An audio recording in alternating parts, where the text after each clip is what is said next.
to the stream. I hope that you have been able to digest some of what we talked about previously.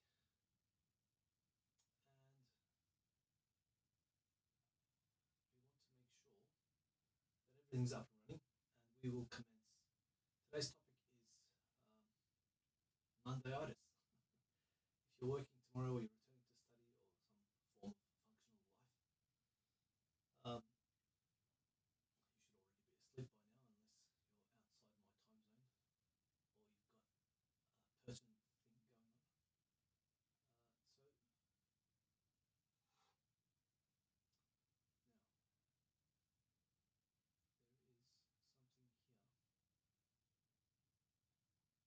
to sort out, but it doesn't seem to be wanting to do that. All right, here we are. I've got to change that intro with a bit of a delay with one of the platforms. Okay, so welcome to Mindspan stream. My name is Ilker. I am a psychologist and educator by trade. My daytime adventures involve clinical work in a clinical setting, and just doing a sound check to make sure we are all fine. Adjust some final things here. Clinical work, and hopefully we should be. I'm going to delay a second now to make sure. So I'll mute some things. Make sure we're not getting any feedback like last time. And then we should be fine for the rest there. Okay, so just want to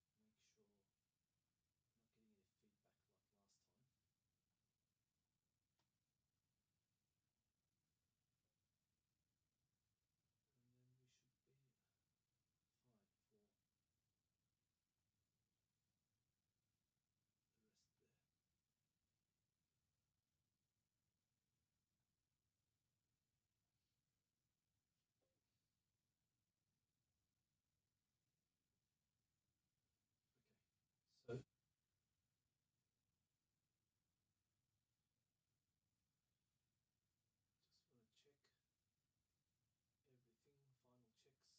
checks, rear view mirror, brake fluid, indicator's working. I'm getting some sound. Where's that sound coming from?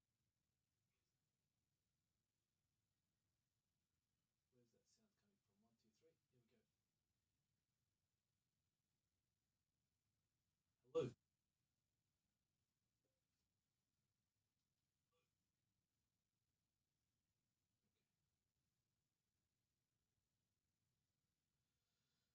So our topic today is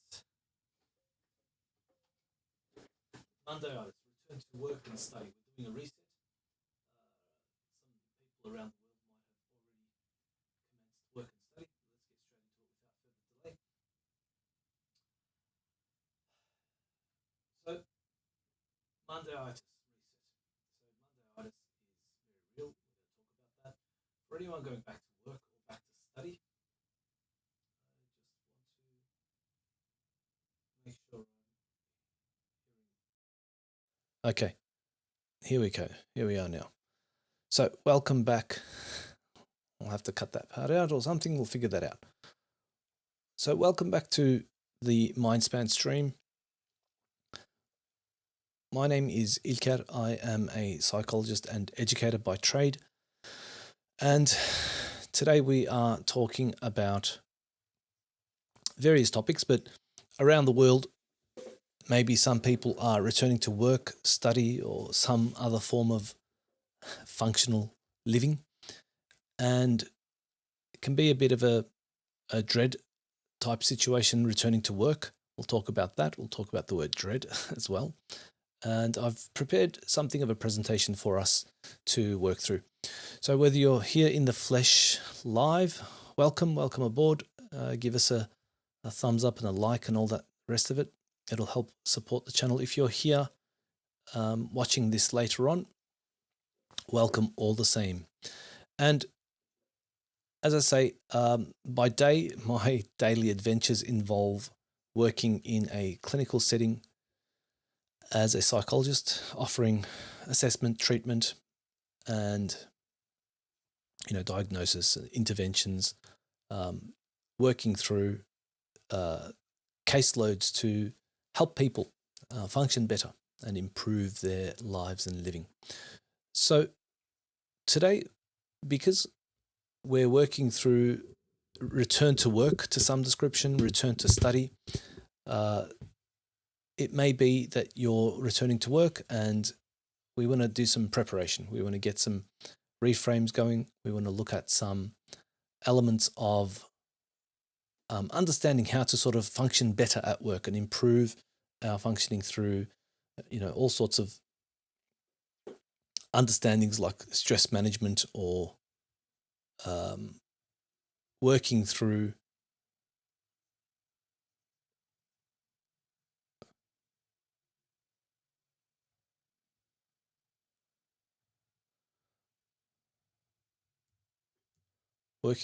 our situation so that we're not bogged down by the idea of work, so that if our chosen profession, career, our goals, our efforts throughout the day, throughout the week are having some, lasting effect, so that we don't have negative understandings or negative affect or situations that might serve to, ruin the mood. So we want to, it's where I am in Melbourne, in Australia. It's Sunday night, and tomorrow, even though it's Australia Day, it's a public holiday. Some people might still be returning to work. Nonetheless, if you're here, that's good. If you're checking in, here's what we're talking about today. We'll just do a quick check-in before we get started. So for anyone going back to work or study, or just back to routine, if you feel like Sunday night is heavy, sometimes Monday-itis can kick in. Tomorrow's coming in. So this stream is to turn that into a kind of skill set. And we want to make sure we have a set of skills rather than a bunch of moods. And we want to kind of work through, drop a line in the comments saying either work or study or both if you're doing both. And rate your Monday dread from 0 to 10 in the chat. If you're chatting with us, if you're popping in a comment, you can do that. And what I was wanting to do was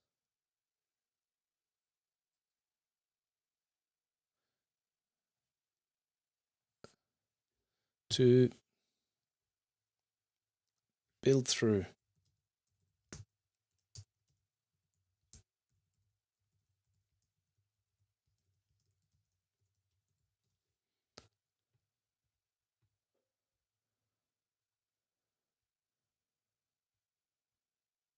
So I want to just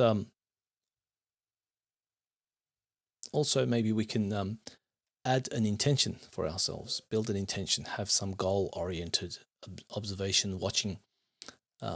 If you've just finished doom scrolling or you're about to doom scroll, have an intention about wanting to go from small, wanting to go for small and consistent actions rather than, mega colossal projects or fundamental changes and shifts in our lives. Here we go. I just want to do something and maybe just flash something here for us. While we're doing that, have a quick read or pause it, and then we can have a look at something there.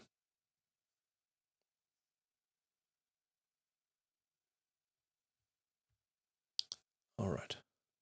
And what we can do is, I'm going to get some sound going over here.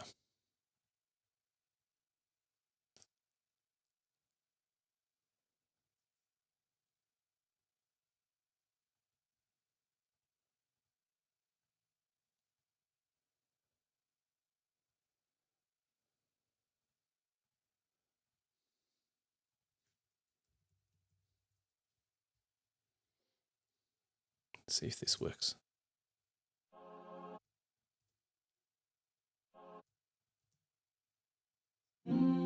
It's too loud. Is that too loud?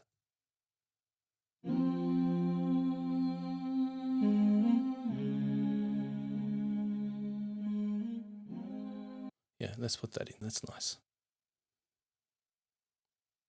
Yeah, not streaming that. It's very loud. Let's get that down. Okay. Little bit of ambience there. How's that? Set the mood a little bit. Yes. Okay. All right. Good. Where are we? So the intention is to have small actions that are done consistently, not drama. We don't want colossal changes that are unsustainable. We want to work through. So by the end of this stream, what you'll have is 4 major things that I'm hoping to accomplish today. I'm showing 5, but that's okay. It's not a count. It's a hand gesture of a pledge. So 4 things, hopefully. And we want to look at, number 1, a simple way to handle workplace politics without paranoia. Number 2, a stress-reducing organization method that actually sticks. All right. So we can look at, it's not sort of biohacking or tech hacking. It's more just understanding ways to work through things, and you can choose your own tech stacks. Number 3, if you're commuting, if you're traveling for work, we want to look at some ideas around what we call what I call a self-help syllabus. So dead time becomes training time. And number 4, we want to look at language around work events, so that your brain stops cursing Monday like it's a demon. And if we have time, if we've got opportunity, if we've got people, we can do a Q&A that might be available. So as we're going through, ask yourself, what's your dread score, 0 to 10, in anticipation of work at the moment? And then we want to look at, what's the first 10 minutes of tomorrow that you're dreading? The first 10 minutes that you might dread. All right. Comment your situation, keep it de-identified, keep it private, manage your privacy.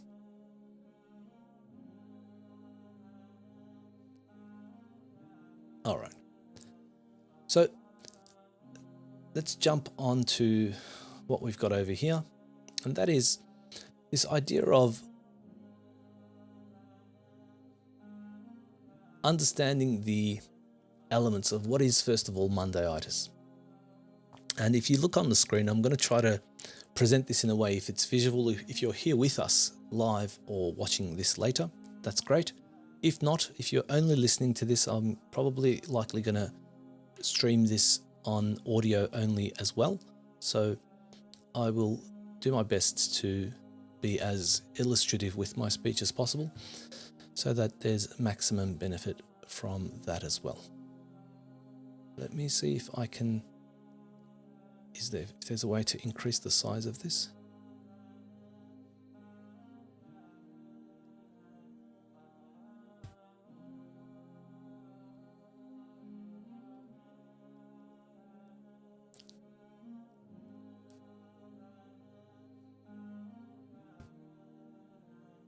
I'll just bring myself back to organize something over here and see if that is going to be working for us. Okay. Not sure why I can't increase the size there, but nonetheless, let's move on. So we're looking at some workplace politics. And so we're going to get a toolkit today. We'll get a bit of a stress reduction organization strategy set. We'll turn our commutes from dread to a workplace, study syllabus, so that we've got some self-development time. You may never get this sort of time again, and I'm going to try something over here. But the time that we have is probably one of the most valuable resources that we'll ever have. And so I know this is a bit cheesy, but I feel like I'm going to use this to get some angles on on when I really want to emphasize on an explanation without sacrificing. But our time on the road, our time away from things that are not important to us, the drive, the commute, travel from work, it can be quite a long time. And so we may never have that time ever again for ourselves. So whether it's a podcast, whether you're listening to something, probably people are already doing that. But if you have some structure in that, we can kind of have some ideas around how we might actually best use our time to maximally and methodically and systematically benefit ourselves, building towards something. If you are only listening to level 1 things, then it's going to become, you're going to stay at level 1. If you have a progression, if you design something of a syllabus for yourself, then that's going to serve to grow your brain and improve your functioning and improve your capacity. So here's what Monday-itis actually is. Monday-itis is not, I mean, I'm reading this for the benefit of those who are listening only. So Monday-itis is not laziness. So clinically speaking, some of the research that has come up about this is what we're seeing is what we call anticipatory stress, when we're expecting stress. And your nervous system is rehearsing tomorrow over and over. And that rehearsal tends to come with rumination, and we're replaying conversations from the past, predicting conflict, imagining overload. And so the body starts to respond as if it's Monday. Okay. And so that could be quite a stress invoking situation. So we want to, as much as possible, be aware of these things first of all. So your body starts responding if it's Monday, as if it's Monday already, and that's why we feel that distress and that stress in our chest, in the gut, in the jaw. There's tension in the shoulders. The sleep can become affected, and if you're up watching this, you know all too well. So the goal isn't just to be positive. Let's just be optimistic. It's not about that. The goal is to reduce threat. Okay, and I might say to reduce perceived threat. You see, what we perceive and I hope this doesn't become annoying, and if it does, drop a comment or just let me know. But if we're perceiving threat, that's different. That's sending a factual message to the brain that we are under threat. Whereas rationally, if we ask and say, are we actually under threat? Is there a threat of danger, risk, or harm to my life actually? And there may be circumstances where that's valid, but we're in control of what information's coming in. But as far as what we perceive, the sensory perceptions with coming from our memories and what stream of thought we're actually tapping into, that can become quite a disastrous mix. So what I often see is this anticipatory stress, and your nervous system is rehearsing tomorrow over and over. And that rehearsal tends to come with, rumination. We're replaying conversations. We are predicting conflict and imagining overload. And when we imagine, that makes it real to the brain. Okay, our perception becomes heightened. So when the body's you're doing that, and the goal isn't just to be positive and just to be optimistic. It's about reducing the threat and the perceived threat and increasing agency, giving ourselves the sense of control, and building a repeatable reset routine. So, and I think this just reloaded, so that's okay. So here's a bit of a tool. Here's a bit of a tool that we can take away, and that involves becoming aware and understanding that there is anticipatory distress, that we name it, we give it a name, we talk about, we think about, we understand, we look at notes or something that gives us that real life feedback. And right about now, I just want to get the ambience back.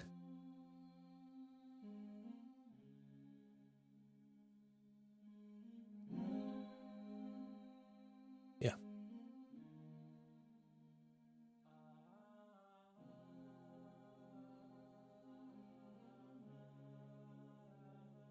Okay. And then the second thing is we want to, once we've identified that the anticipatory stress is there, we want to locate this.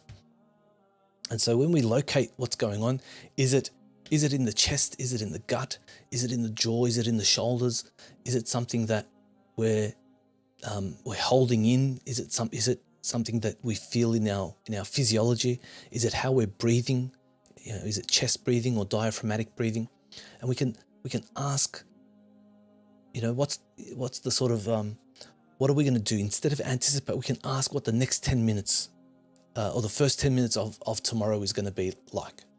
And this doesn't have to be specific to Monday-itis. If something is affecting you in a way where you're anticipating, it could be on you're anticipating that on a Wednesday night, and so Thursday night you're anticipating dread and stress, then your Monday-itis might be occurring on that time. So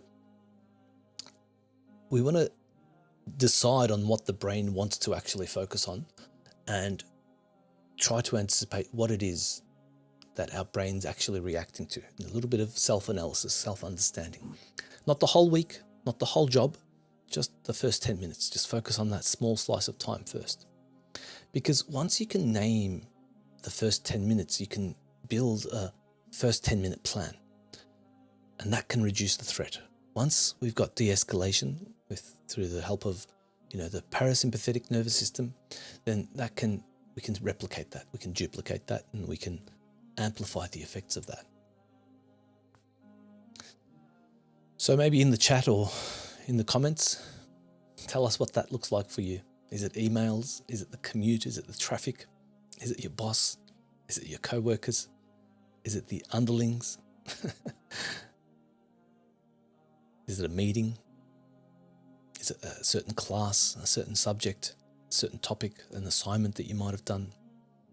Kids, work, family, something happening in the street. So this is an important element for kind of working through that. Now, the next thing we want to look at is, and I'm interested why this is reloading. I just want to double check where we're at with this. Yeah. All right. So we've been through that. Feel free to screenshot this and take notes and dump it there. I might just remove this for a second. I'll bring myself up over here perhaps. Okay. So the next one I hear about a lot is, people hear that they either become naive about workplace politics and workplace dynamics. So you sort of hear this, I don't do politics, I'm not about it. So it can be, we can sort of put our heads in the sand, as it were, and become sort of ostriches or emus about it. I don't know if both of those animals do that. But, I hate politics. I don't do politics. I don't like politics. And so we disengage from that. Or they become paranoid. Everyone's plotting against me. Everyone's after me. The secretary and the accounts receivable person and, the HR lady. And it just becomes a paranoid storm in the mind. We want a third option. We want strategy and we want calm. So I'm going to go through these 5 rules over here. So if you want to take a quick screenshot or stand by for these, but the table of contents of this what we're talking about here, these 5 points, is stop mind reading, start hypothesis testing. Okay, become a scientist, become an observer, become observational about it. And the other one is track, incivility, not vibes. We don't want to just focus on our internal emotions and our mental state. Track incivility, track behaviors, if you like to put it in a more tangible and concrete way. Evidenceable. I hate to say that, it sounds so litigious, but if that's even a word, but something that can hold up as evidence. If it's behaviors that are either hostile in nature, or they're combative, or they're inappropriate, or they go against policy, or they may be illegal, track them. Okay. The third one is don't feed gossip loops. Okay. Disengage from gossip. It doesn't serve to do that. It's not the smart way to play the game. Build a micro alliance is number 4. Have people on your side, people that you can sympathize with, people that can sympathize with you. And then the 5th tip for today is, the political climate at work is not necessarily your identity. It does not constitute the who, and it doesn't constitute your substance, the substantive matter. It doesn't actually mean that that's you. It doesn't define you. It doesn't represent you. And so in that regard, we want to ensure as much as possible that we're aware of these things. So a quick note on each of these. The first one, stop mind reading and start hypothesis testing. Instead of they hate me, ask yourself, what behavior did I observe? What are the 2 or 3 possible explanations? What's my next professional move? Okay, sometimes it can serve to do that. And an analogy that I often use is when you're, figuratively running a marathon and you're working through the race. It's a race conceptually. You may not be gunning for first, but does it make sense if you're turning your head left and right every 5 seconds to look behind you? Because you're going to lose focus on what's ahead. And so sometimes it can just be the best thing to be productive. Focus on your own footsteps, focus on your own breath, focus on the next hydration station, rather than what's the person coming up behind me? What's this guy? Why is he wearing shorts? How come he's drenching himself with a bottle of water? I'm so thirsty. And you can lose track of your actual mission, okay, figuratively. So it serves as a bit of a microcosm of the rest of what's going on there. And I apologize for having to keep scroll through this, but bear with me until I figure that out. So the first rule we said, stop mind reading and start hypothesis testing. Number 2, track incivility, not vibes. Vibes are vague. Okay, emotions can be vague. They're not evidenceable. Vague triggers that could be threatening. Let's get this lined up. Yep. And we want to track behaviors. Okay, observable behaviors. And it can help whether you've got timestamps, whether you've got locations, whether you've got individuals and characters that you want to note. But the types of behaviors that we might be talking about are interruptions, sarcasm, exclusion, last-minute changes, credit stealing, specific issues. They might be taking away acknowledgement for things you've ostensibly and actually done. Just things that are observable in general. All right, rule number 3, we're looking at not feeding gossip. Don't feed gossip loops. Use neutral bridge. Okay. When gossip starts, your brain wants to have a sense of certainty. What's actual? And we want to belong. We want to connect at a psychological level and at a psychosocial level. We want to be a part of the group. We want to be a part of the organization, and we want to belong. We want to fit in. But gossip can force us into sort of anxious loops, and that we want to connect, we want to find a way, we want to build a bridge back to the facts and outcomes. So the neutral bridge phases can actually make things sound more like I might be missing context. Maybe I don't have the full picture. Maybe that person's unwell, or they're doing something that's outside of my purview, and maybe it's not related. Maybe they've got different responsibilities.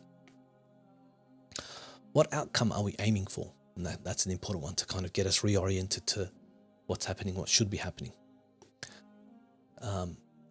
We might sort of have this inner narrative and build that up to say, look, I'm not comfortable speculating, okay? Because speculation moves away from science. We want to be, we want to sort of have an empirical approach. We want to develop hypotheses and test them carefully. What's the next practical step? What are we going to do with the data that we've collected? So let's keep it factual. What did they actually say? What did they actually do? What's the part that we control here? What do we have influence over? What is it that we can actually do about this? What are the limitations? What are the what are the boundaries? What's our scope of practice here? What are we supposed to be doing? What are we definitely not supposed to be doing? How do we not become the thing we're trying to free ourselves from? Okay, and those are important elements. So number 4, we want to start looking at building a micro alliance.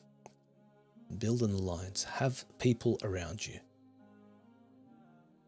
All right, there's that one there about having neutral bridges and how these work. So take a snapshot of that and you can apply that in your life somehow and returning to your functional contextual areas, inshallah.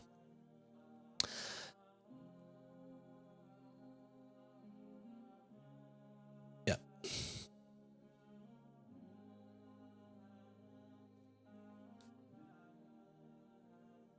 Just want to get in sync over here.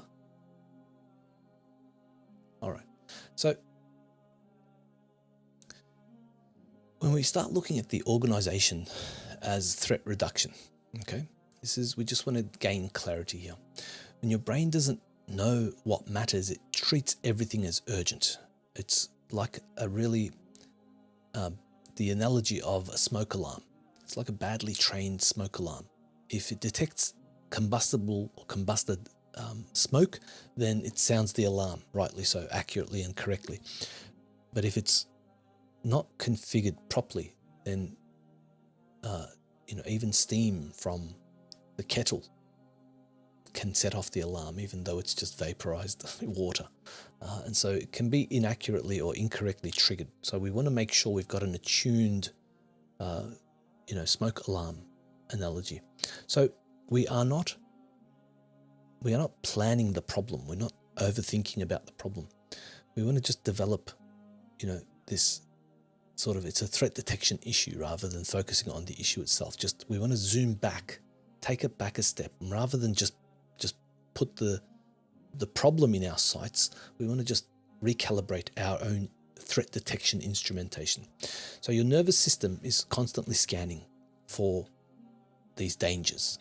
And when there's a sea of tasks in front of us and lots of things going on, we want to reduce that threat with a simple reset. Okay, so here are 3 items that we can do to achieve that. We have some musts that, we want to have done.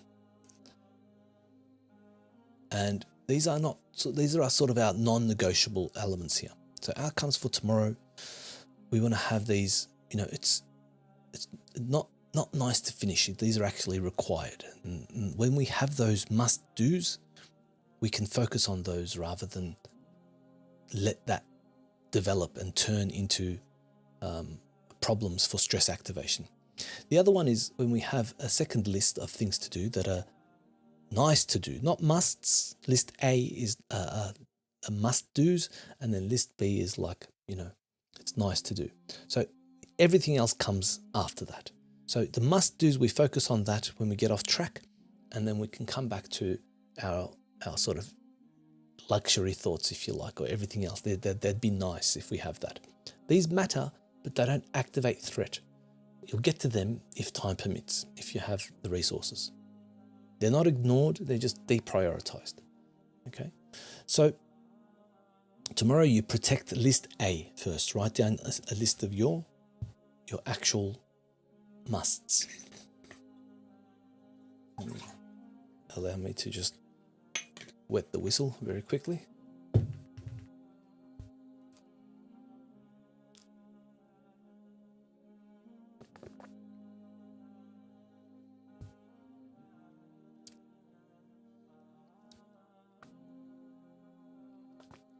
So what are your 3 list A items? What are your non-negotiables? Drop them in the comment. Maybe it will serve to inspire others. The next one we're going to look at is making if-then plans. Okay, and if-then plans are having some intentions. Motivation can be unreliable, so we willpower gets depleted. Cognitive energy can fatigue us. So we want to have implementation intentions, pre-decisions that we can use to automate our behavior when specific cues occur. And your brain recognizes if-then because there's a natural flow on. If this condition's met, then this consequence will occur. So if it's 9 o'clock, I open my laptop. Then I write my top 3 before I check my messages. So if you do that check-in at the beginning, you'll have, in the foreground, what we call sort of psychological salience, you'll have them at the top of your daily radar, the 3 things, and then everything else just comes after.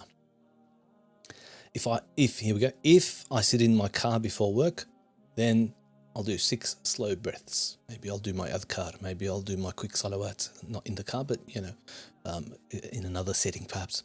But just one outcome for the day. Get that done. Then another example there. If I feel the urge to vent in the group chat, then I'll write it privately first. Maybe put it in your notes app first before you actually send it off.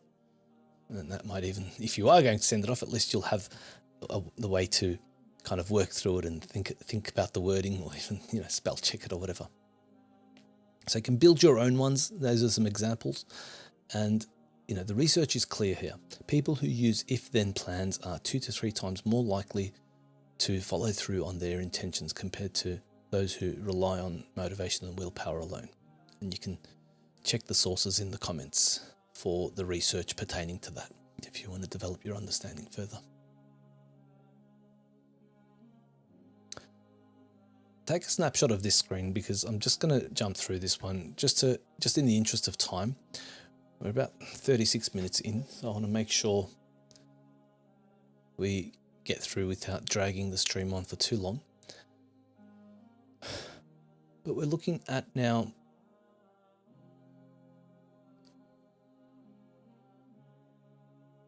working through the commute. So we want to continue the commute situation. Commuting is just obviously a commute, but for those who might not know, it's travel. When you're traveling to and from work, whether you're driving, whether you're riding your bike, you might be going for a walk if it's close enough. You might be walking to the station. You might be taking the train. So whether it's driving, train, bus, walking, this is a commute. And time is often dead time.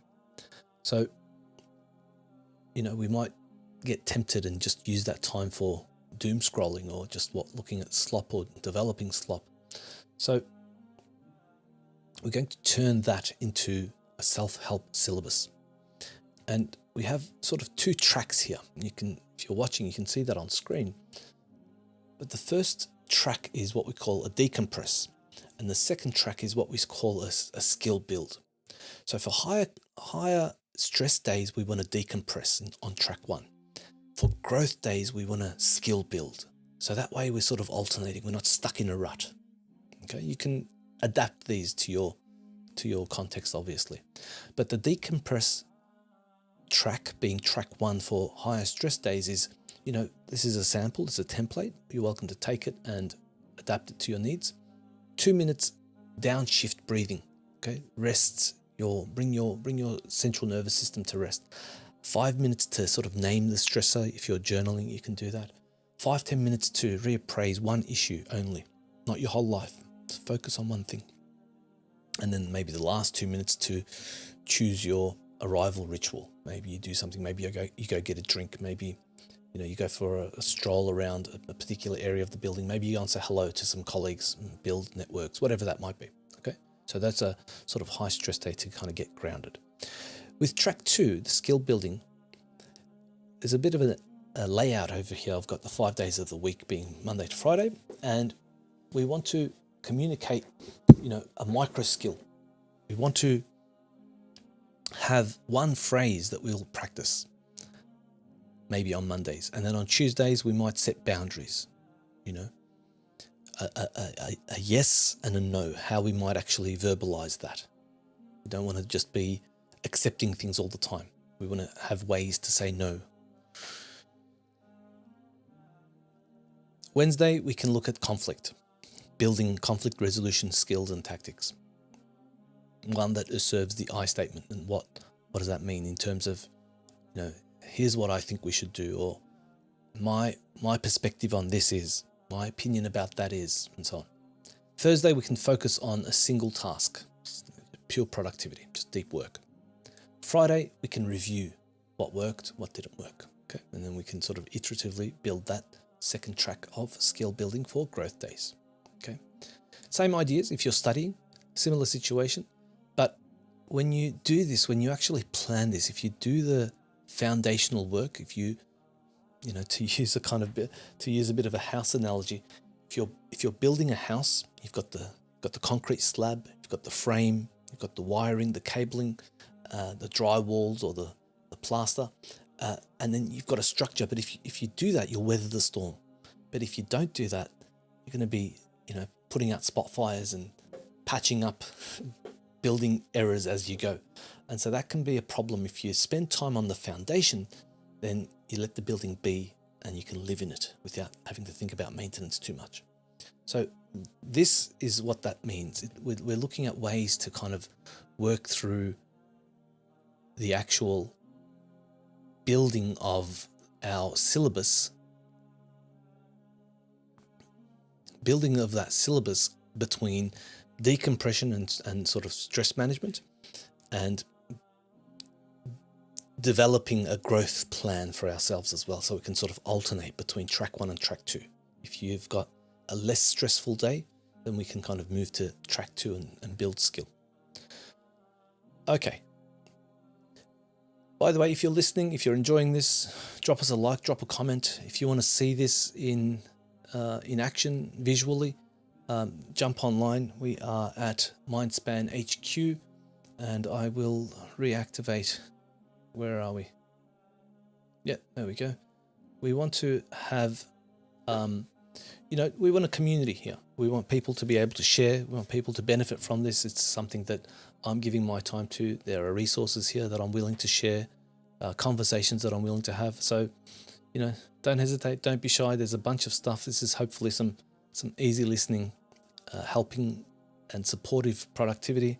That's kind of hopefully faith oriented. I'm taking it a little bit easy from that aspect for today, but just want to provide some value hopefully. So if you're getting value out of this, please drop like, comment, share, do all of that, and it just helps people discover more, and it shows gratitude. And whether it's physical like here or not, at least make dua for us, and hopefully we can kind of work through that together, inshallah. The next part we're looking at is we've been through the two tracks. We want to look at now some cognitive reframes around work. And so sometimes we can be sort of pessimistic, or we can have language that we don't even realize is not useful. It's not helpful to our situation. And so the thoughts that become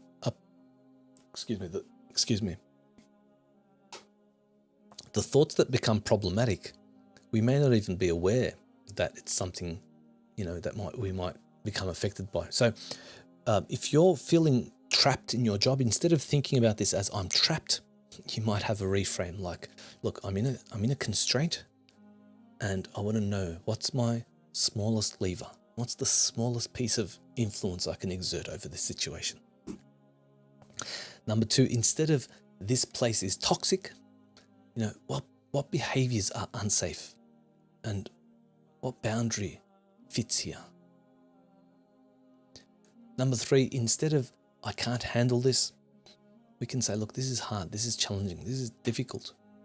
I need sequence and I need support. Okay, and that can change the whole narrative of the thoughts that end up having a cascading effect on emotions and mindset and physiology. Instead of it's going to be a disaster, we can predict. I'm predicting what I can actually do now. I can anticipate. I can decide on what I want to anticipate. Okay, it's not just word games. This is cognitive diffusion, DEFUSION. And so this is creating space. It's diffusing. It's not fused together. It's diffusing between you and your thoughts. When you catastrophize, your amygdala activates. And when you specify, your prefrontal cortex engages. Okay, when you become specific, your prefrontal cortex, the area of the brain that's making decisions and is involved in logic and future thinking and prediction, becomes engaged. So the reframes don't deny reality or the difficulty. They actually convert that vague threat into specific problems that you can now break down and start solving and start thinking about a bit more, a bit more productively, and that can actually be done in a sort of helpful way. Let's get the production quality going over here a little bit. Come on, look at my last stream and look at today's stream, and I think that's the proof is in the pudding, as they say. Okay, so your turn is drop this in the comments or just write it for yourself. No one needs to know. No one cares. This is for you. This is for you. This is going to make the difference for you. So, what phrase you say on Sunday night? What is it that you say to yourself? And what are you going to change that to? What's the reframe? And we can have a look if there are any examples during the Q&A today, if we have that. So here's a quick case study, case example, if you like.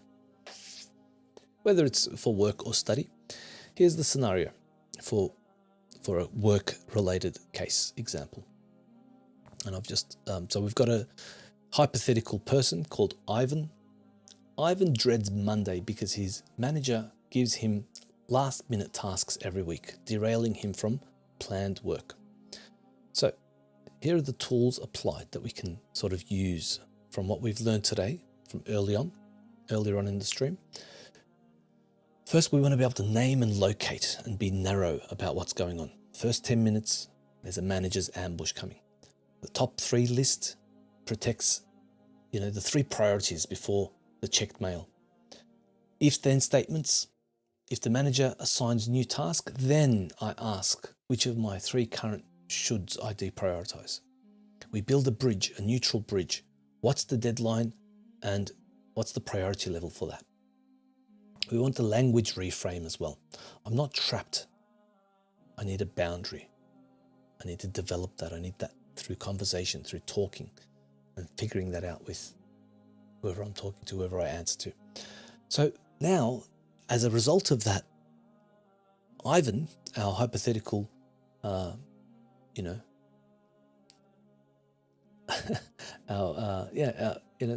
hopeful, stress-free worker here, or employee, employer, arrives with a plan rather than panic.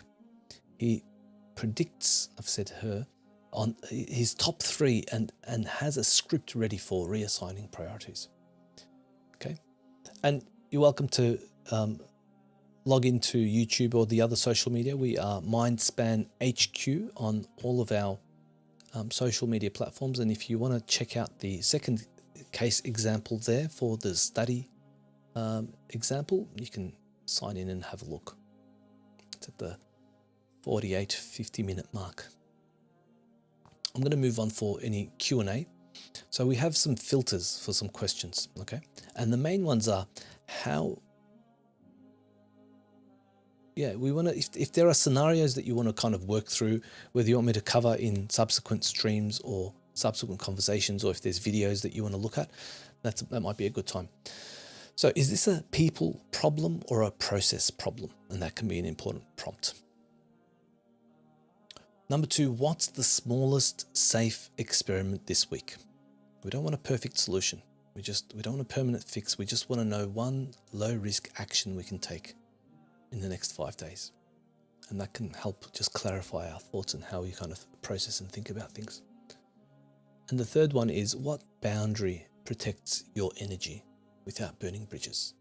So we don't want to just say no to everything just to avoid it all. We want to be able to actually focus and understand, the balance, find that equilibrium. So here's some fast communication templates. When X happens, I feel Y. So I need Z. Can we agree on this? So it's sort of an XYZ approach. The second one, You might say, I can do A by Friday or B by Wednesday. Which is the priority? Right? And that can sort of prompt you to allow us to do that. You might say, look, I'm not available for that, but I can offer this. Okay, so there's some tactics there to kind of allow us to kind of work through things. And hopefully the wheels are turning.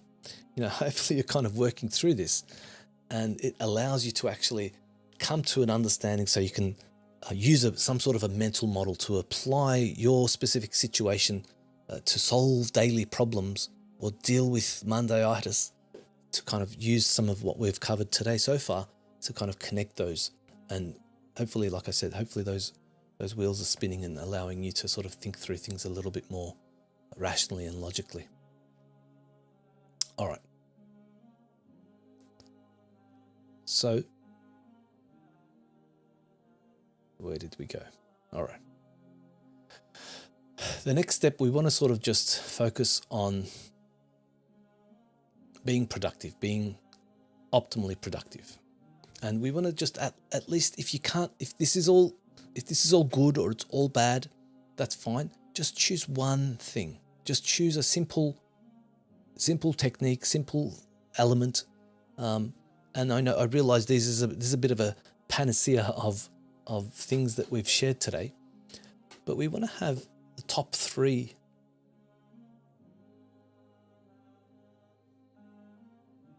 Yeah, we want to have a sort of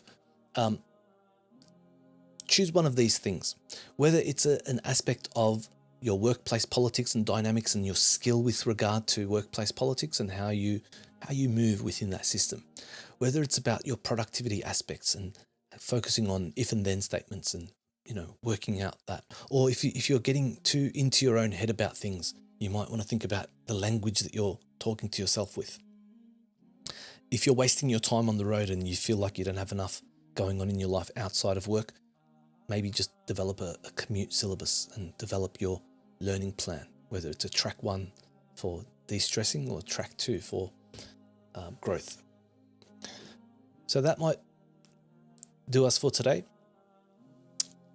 The way you can support and give back or give forward, if you like, pass on, to pay it forward somehow, feel free to subscribe, and I'm just going to activate that. There we go. I want to sort of, get some engagement going. I'm trying to grow this channel to help people as much as possible. And I would really appreciate that. If you found this valuable, tell me what you found valuable. I'm very open to feedback. If there are elements that you benefited from, I'd love to hear from you. If there are elements that you think can be improved, I'd love to hear about it. And if there are particular topics, my background is heavy at the moment in the realm of psychology in the clinical setting. Outside of that, I hold an MBA, and my undergrad's in computer science. I was a teacher for 15 years before that. So there's a bit there. If you feel like you can dip into that, then benefit by all means. I'm using my time here to ensure that you get what is needed for you. And if you're watching this, then you've either made it through to the entire stream, and I appreciate that. Or if you feel like this is useful to someone else, that you might share that with someone that you care for or that will benefit from this somehow. So just a basic closing. I want to make sure that we've covered our ground. And so today we've sort of really just talked about, working through a simple way to handle workplace politics and workplace dynamics without paranoia. We want to have a stress-free and stress reduction approach, but if stress does happen, we don't want to break. We don't want to become brittle. We want to be able to go with the flow and manage the stress that does come. We can't surgically remove stress from our lives. It's just it's an occupational hazard, as they say. We talked about having a commute syllabus strategy so that we can develop ourselves and de-stress and decompress. And as well, we worked through some elements of language reframes, okay? Thinking about certain things that we may not realize unconsciously, using language that's actually putting us deeper and further into that dread. And so we want to unclutter our minds by using more sort of empirically driven and objective narratives or empirical statements that actually are more truthful and honest with how things actually are. All right. So we did it before, dread score from 0 to 10. What about after? If you're feeling any different, if your dread number between 1 and 10 has gone up or it's gone down after the fact, after listening to this, then share it with us. Let us know. It might inspire others to share as well. It might inspire others to see the effect. And so, remember to be de-identified, comment on your situation, what's going on. And I want to make sure that as much as possible, we're ensuring that. And what I want to do, maybe just to sort of tease the upcoming stream, is I'm thinking about doing this regularly, perhaps on Sunday nights, maybe earlier next time. I was shorter to announce this one, but maybe something about meeting overloads, dealing with meetings, hybrid creep, sort of thinking about changing work if you're going through a crisis, if you're managing a problem in your life, if you're becoming a father, if you're changing countries, if you're changing jobs, if you're studying, if you're about to graduate and you're about to start professional life, if you're becoming married, if you're becoming divorced. These can be major areas of life where we can be susceptible to crises and high pressure moments in our life where we sort of, sometimes we can get through it, but sometimes we need that support. Whether you know of someone like that, or you may be experiencing that yourself, that might be relatable. And so one of the goals is to kind of cater to that sort of to that scene where people are, where young men are experiencing stressful transition periods in their lives, crises, changeover times, phases in their life where high stress is involved and major changes can kind of throw us and take us off kilter. And there's a lot of stuff on AI that's happening. There can be a bit of a spiritual crisis. People don't easily come across and have purpose. We're living in sort of very materialistic and hedonistic times, and it can be quite nihilistic sometimes to be thinking about all sorts of divergent elements that are away from our practice of faith, our sense of purpose, what we're living for, what we're doing it for. And this can serve as a way to kind of bring back and align the identity and align that with our greater purpose, the bigger questions. Where are we going? What are we doing here? Why are we doing it all? So when we have a connection between what's happening, with our greater questions in terms of where we're going and why we're here, and our daily grind and our sort of daily rotation on the mouse wheel, in the rat race, then we can sort of get a bit more aware with what's going on. All right. So I won't waffle much more than that. Thank you for listening. Thank you for paying attention. Thank you for your time. Thank you for your participation. Thank you for your engagement. Thank you for stopping by. Also, I'm dropping some shorts for, we're in the month of Sha'ban at the moment, the month before Ramadan. And check that series out, subscribe to the channel, give us a like, and follow along for updates in the upcoming days, weeks, and months. Inshallah, there'll be a lot more coming out as I get a better handle on all of this. And the series at the moment is looking at sort of spiritual and psychological tips to help us prepare for Ramadan. Ramadan's coming up. We don't want to scramble, the night before Ramadan and think to ourselves, oh God, it's fine to go to work tomorrow, but we might want to take the time off for Taraweeh, or we might want to pray long Qiyam. We might want to focus our energies on this very important 9th month of the Islamic calendar and get the most out of that. So lots of tips coming up. Check that out, and I'll leave you with that, inshallah. All the best, and I hope this was useful. Take care, and I'll see you on the next one, inshallah. Assalamu alaikum.